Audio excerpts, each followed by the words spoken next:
Assalamualaikum warahmatullahi wabarakatuh. Perkenalkan, kami dari kelompok 4. Kami akan mempresentasikan materi tentang pengolahan data dan pengukuran data mean, median, modus dari data tunggal dan data kelompok. Nama saya Nurma Putri Awalia, NIM 2004-04057. Nama saya Sarah Iswanda, NIM 200404071. Nama saya Putri Aprilia Dewi, NIM 200404059. Nama saya Fadila Nur Ramadhani Rizkia Putri, NIM 200404045. Pada kali ini, saya akan menjelaskan materi yang pertama, yaitu mean. Ukuran pemusatan data itu ada 3. Yang pertama yaitu mean, yang kedua yaitu modus, dan yang ketiga yaitu median. Saya akan menjelaskan materi yang pertama, yaitu mean, atau biasanya disebut dengan rata-rata. Yaitu satu contoh dari ukuran pemusatan data. Maksudnya, yaitu dari beberapa data akan diperoleh suatu nilai-nilai yang menjadi nilai pusat atau perwakilannya. Rumus untuk mencari nilai rata-rata data tunggal. X sama dengan jumlah semua nilai dibagi dengan banyaknya data, atau biasa menggunakan X sama dengan sigma X dibagi dengan N. Rumus untuk mencari nilai rata-rata data kelompok, yaitu rata-rata sama dengan jumlah sekelompok data dibagi dengan banyaknya data. Kelemahan dan kelebihan mean. Kelemahan mean ada 3. Yang pertama, sangat peka terhadap data ekstrim. Yang kedua, tidak dapat digunakan untuk data kualitatif. Yang ketiga, tidak cocok untuk data heterogen. Selanjutnya, kelebihan mean. Kelebihan mean yang pertama, rata-rata lebih populer dan lebih mudah digunakan. Yang kedua, dalam satu set data, rata-rata selalu ada dan hanya ada satu rata-rata. Yang ketiga, dalam perhitungannya selalu mempertimbangkan semua nilai data. Contoh soal mean. Menentukan rata-rata dari data tunggal. Tentukan rata-rata dari data 6, 7, 7, 9, 9, 5, 8, dan 7. Jawabannya menggunakan rumus rata-rata sama dengan jumlah banyak data per banyak data.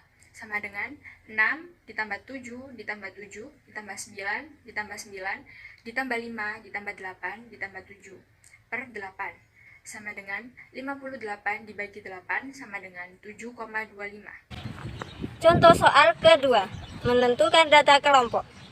Jika nilai 6 sebanyak 3 siswa, nilai 7 sebanyak 4 siswa, nilai 8 sebanyak 6 siswa, nilai 9 sebanyak 4 siswa, dan nilai 10 sebanyak 3 siswa, jawabannya seperti pada tabel di samping. Menggunakan rumus rata-rata sama dengan jumlah sekelompok data dibagi banyak data sama dengan 160 dibagi 20 sama dengan 8. Jadi rata-rata nilai tersebut adalah 8. Contoh soal ketiga, menentukan rata-rata dari penjualan beras setiap hari di toko berkah. Seperti pada tabel di atas. Jadi, rumus menghitung rata-rata sama dengan jumlah seluruh penjualan beras dibagi banyak hari sama dengan 60 tambah 70 tambah 80 tambah 50 tambah 40 dibagi 5 sama dengan 300 dibagi 5 sama dengan 60. Jadi, penjualan di toko berkas setiap hari adalah 60. Kita akan membahas tentang median. Median merupakan nilai data yang terletak di tengah setelah data diurutkan.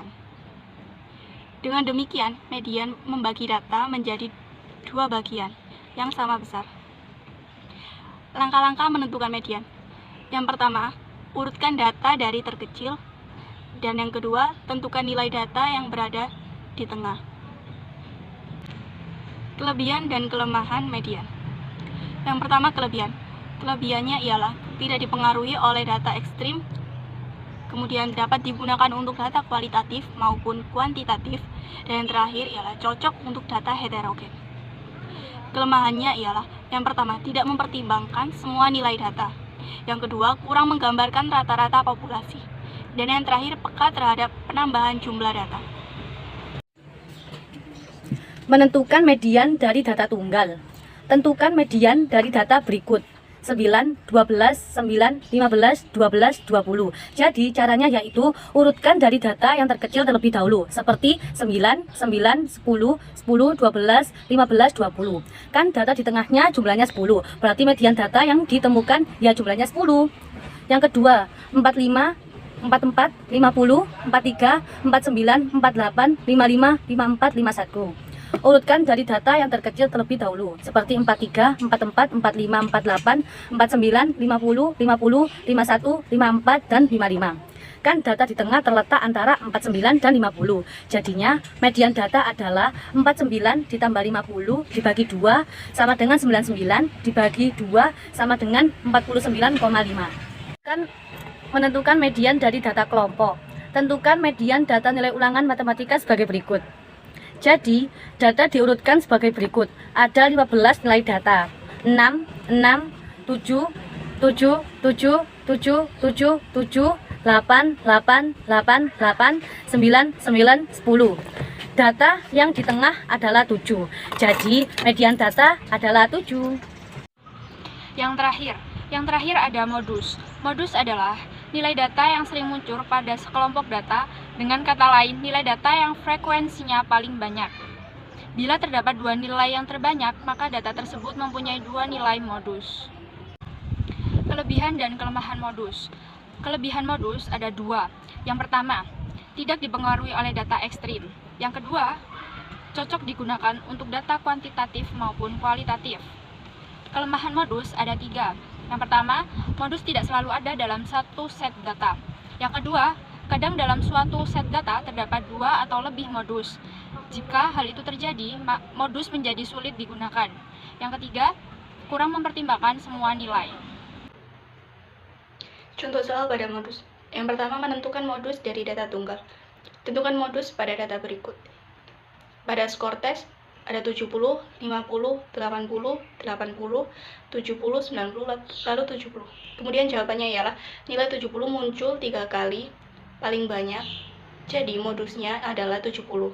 Dan yang kedua, tentukan modus pada berat badan siswa. Ada 45, 45, 55, 55, 42, 55, 49, 55, 45, kemudian 45. Lalu jawabannya ialah berat badan 55 kg. Muncul 4 kali, yang paling banyak. Jadi modusnya adalah 55 kg. Kemudian yang terakhir, tentukan modus data pada tinggi badan pemain futsal. 155, 165, 160, 170, 155, 165, 170, 165, 160. Jawabannya ialah tinggi badan 165 cm dan 270 cm sama-sama muncul 3 kali paling banyak. Jadi modusnya adalah 165 cm dan 170 cm. Yang kedua, kita akan menentukan modus dari data kelompok. Data tentang penjualan alat tulis di koperasi pada bulan Maret yang sudah tertera pada tabel berikut. Jawabannya, menentukan modus dari data tabel cukup dilihat pada jenis alat tulis yang terbanyak. Dari tabel nampak jelas bahwa ballpoint yang paling banyak dibeli pada bulan Maret. Jadi modusnya bisa ditentukan bahwa modusnya adalah ballpoint. Hubungan antara median, dan modus. Jika rata-rata median dan modus memiliki nilai yang sama, maka nilai rata-rata, median, dan modus akan terletak pada satu titik kurva distribusi frekuensi. Kurva distribusi frekuensi tersebut akan terbentuk simetri.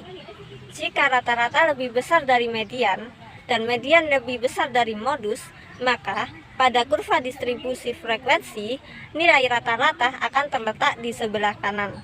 Sedangkan median terletak di tengahnya dan modus terletak di sebelah kiri.